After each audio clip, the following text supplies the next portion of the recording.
اب اللہ تعالیٰ اس عہد الست کا ذکر فرمانے جا رہا ہے جو انسانوں سے اللہ تعالیٰ نے اس وقت لیا تھا جب پیدا فرما کے روحوں کو ڈورمنٹ پوزیشن میں کر دیا تھا، جو ہماری پہلی موت تھی۔ پھر دنیا میں جب ہم پیدا ہوئے، یہ ہماری پہلی زندگی،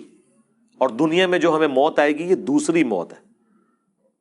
اور آخرت میں جو زندگی ملے گی وہ دوسری زندگی ہوگی،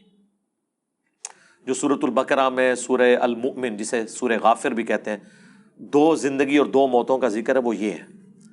تو اللہ تعالیٰ نے انسانوں کی روحوں سے عہد لیا تھا، وَإِذْ أَخَذَ رَبُّكَ، اور اے محبوب یاد کرو وہ وقت، یہ پوری انسانیت کو کہا جا رہا ہے آپ علیہ السلام کے ذریعے سے، مِن بنی آدم مِن ظُہُورِهِمْ،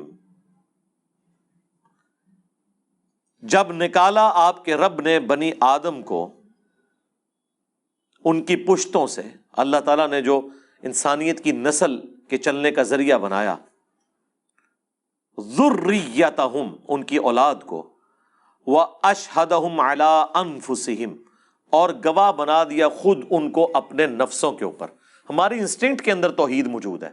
جب تک کوئی کسی کا عقیدہ خراب نہ کرے، ایک خدا کا کانسیپٹ سب کے اندر موجود ہے۔ کبھی بھی کوئی انسان دوسرے انسان کو جو کھانے کا محتاج ہو، نیند کا محتاج ہو، پیشاب کا محتاج ہو، اس کو خدا کے مقابلے پہ مشکل کشا کبھی نہیں مانے گا کوئی انسان، کبھی بھی، جب تک کہ اسے کوئی الٹی پٹی نہ پڑھا دے۔ اپنی انسٹنکٹ میں ہر انسان توحید کے اوپر ہوتا ہے، جو بخاری میں حدیث ہے کہ انسان فطرت پہ پیدا ہوتا ہے، اس کے ماں باپ اسے یہودی، نصرانی یا مجوسی بنا دیتے ہیں، انسان پیدا فطرت کے اوپر ہوتا ہے۔ اور اس کو آپ ایکسٹراپولیٹ کر لیں آج کل کے دور میں کہ انسان پیدا تو مسلمان ہوتا ہے، اس کے ماں باپ اس سے بھی بڑھ کے اس کے محلے کی مسجد اسے بریلوی، دیوبندی، اہل حدیث اور شیعہ بنا دیتی ہے۔ اور دیکھیں کیسی جذباتی ایفیلیشن ہوتی ہے اپنے فرقے کے ساتھ، حالانکہ اس فرقے کی بنیاد صرف یہ ہوتی ہے کہ ابا جی اس فرقے سے ہوتے ہیں، یا ان کے محلے میں جس مسجد سے انہوں نے قرآن پڑھا ہوتا ہے وہ اس فرقے کی ہوتی ہے۔ تحقیق کسی نے نہیں کی ہوئی ہوتی، اور کانفیڈنس آسمانوں پہ ہوتا ہے اپنے فرقے کی جیت کے لیے۔ جس طرح کرکٹ کی اور ہاکی کی ٹیمیں ایک ملکوں کی دوسرے ملکوں کے ساتھ اپنے ملک کی محبت میں کر رہے ہوتے ہیں، وہی والا حساب ہوتا ہے، علمی کوئی دلیل نہیں ہوتی، جذباتی ہوتی ہے۔ تو اللہ تعالیٰ فرما رہا ہے کہ بنی آدم یعنی آدم علیہ السلام کو اللہ تعالیٰ نے جب ان کا سلسلہ شروع کیا ان کی اولاد کا، تو ان کی جانوں کے اوپر وہ خود گواہ ہوئے اس بات کے کہ اللہ تعالیٰ نے ان سے یہ عہد لیا تھا۔ عہد الست کہا جاتا ہے اردو میں، یہ بڑا ایک مشہور یعنی ایک ٹرمنالوجی کے طور پر آتی ہے بات، وہ یہی سورۃ الاعراف کی آیت نمبر 172 ہے، الست بربکم، کیا میں تمہارا رب نہیں ہوں؟ قالوا بلا، سب نے کہا تھا یا اللہ ایسا ہی ہے، کیوں نہیں؟ شہیدنا، ہم نے گواہی دی، ان تقولوا یوم القیامت انا کنا عن ھذا غافلین، اللہ تعالیٰ فرماتا ہے کہ یہ ہم نے عہد تم سے اس لیے لیا تاکہ قیامت کے دن تم یہ نہ کہنا شروع کر دو کہ اللہ ہم تو دنیا میں غافل تھے، ہمیں تو پتہ ہی کچھ نہیں تھا۔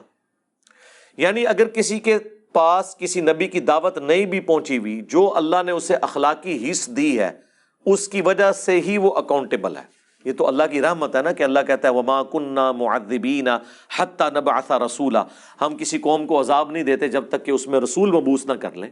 اللہ اس کا پابند نہیں ہے، اللہ تعالیٰ رسول بھیجے بغیر بھی انسان کا حساب و کتاب کر سکتا ہے اس اخلاقی حص کی وجہ سے جو اللہ نے انسان میں رکھ دی ہے۔ دنیا کا کوئی انسان جسے کسی نبی کا تعارف نہ بھی ہو، وہ اپنی انسٹنکٹ میں جھوٹ بولنے کو برا، سچ بولنے کو اچھا سمجھتا ہے، کسی کو دھوکہ دینے کو برا، کسی کے ساتھ نیکی کرنے کو اچھا سمجھتا ہے۔ یہ ہماری جبلت کے اندر ہے، اور یہ وہی عہد الست کی برکت ہے جو اللہ نے ہماری روحوں میں اپنا تعارف رکھ دیا ہوا ہے۔ ہمیں یہ یاد نہیں ہے، لیکن جب انسان کے سامنے حق بات آتی ہے اور اس کا دل گواہی دیتا ہے تو وہ سارا بھولا ہوا سبق انسان کو یاد آ جاتا ہے جو ہماری انسٹنکٹ میں اللہ نے رکھ دیا۔ وہ عہد الست یہی ہے۔ تو اللہ تعالیٰ ہمارا یہ اس لیے ہم نے رکھا کہ کوئی قیامت کے دن یہ بہانہ نہ کرے کہ ہمیں تو پتہ ہی نہیں چلا. او تقولو، اب یہ ہمارا ذکر ہونے لگا ہے اس اعتبار سے کہ لوگ یہی کہہ رہے ہیں، یا تم یہ نہ کہو انما اشرک آباؤنا من قبل، کہ شرک تو ہمارے آباء و اجداد کیا کرتے تھے، وَكُنَّا ذُرِّيَّةً مِّن بَعْدِهِمْ، تو ہم بھی تو انہی کی اولاد تھے، ہم نے اسی طریقے پہ چلنا تھا، ہمارا کیا قصور کہ ہم کافروں کے گھر پیدا ہوئے. ایک سے لوگ پوچھ رہے ہوتے ہیں نا جی ان کا کیا قصور ہے جو ہندوؤں کے گھر پیدا ہوئے. ہم کہتے ہیں ان کا کیا قصور ہے جو مسلمانوں کے گھر پیدا ہوئے اور پوری زندگی قرآن ترجمے سے پڑھ کے اپنی توحید ٹھیک نہیں کر سکے. آپ کو ہندوؤں پہ ترس آ رہا ہے، مجھے تو مسلمانوں پہ ترس آ رہا ہے جو دریا کے کنارے پیاسے مر گئے ہیں. چلے کوئی ریگستان میں پیاسا مر جائے اس پہ ترس نہیں آتا اتنا جتنا اس شخص پہ جو دریا کے کنارے پیاسا مر جائے اور وہ پانی نہ پی سکے. اپنی فکر کرو کہ ہمارے آباء و اجداد ہی شرک کیا کرتے تھے، ہم بھی تو ان کی اولاد ہیں. افتہلکنا بما فعل المبطلون، تو کیا تو ہمیں ہلاک کرتا ہے اس شرک کے سبب جو کیا تھا ان باطل پرستوں نے.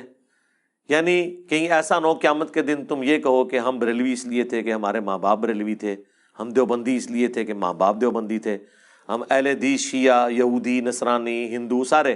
میں ساروں کو شامل کر رہا ہوں، اس وقت تو پوری انسانیت کی بات ہو رہی ہے نا، کیونکہ عہد الست کی بات